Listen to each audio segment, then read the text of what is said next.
ఫైనల్గా మా బాస్కెట్లో అయితే చూడండి, స్ట్రాబెర్రీస్ అయితే ఇన్ని కలెక్ట్ చేసాము. వెయిట్ ఎంత ఉంటాయో తెలీదు, కౌంటర్ దగ్గరికి వెళ్ళి అక్కడ చెక్ చేయాలన్నమాట. Okay, we will check there. Okay, చూడండి మొత్తం స్ట్రాబెర్రీ ఫామ్.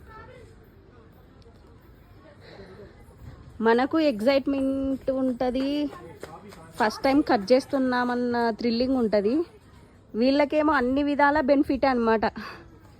మాగిపోయి రాలిపోయేటివి రాలిపోతున్నాయి, అండ్ మనము కట్ చేసుకోవడం వల్ల వాళ్ళకు కూలోళ్ళ డబ్బులు మిగులుతాయి, అండ్ ఫ్రూట్స్ ఎప్పటికప్పుడు సేల్ అయిపోతూ ఉంటాయి. అట్లా బెనిఫిట్ అన్నమాట. ఓకే, ఇప్పుడు మేమైతే ఇది అయిపోయింది స్ట్రాబెర్రీ ఫామ్లో కట్ చేసుకోవడం. నెక్స్ట్ బోటీకి వెళ్ళాలి. బోటీ అని అది ఒక టూరిజం ప్లేస్. అక్కడికి వెళ్ళి బాగా కొంచెం టైం స్పెండ్ చేసి వస్తాము. ఓకే,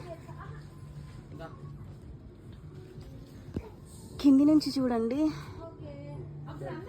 మొత్తం స్ట్రాబెర్రీస్ ఇలా సెట్ చేస్తుంటారు స్టాండ్స్ వేసి. ఓకే,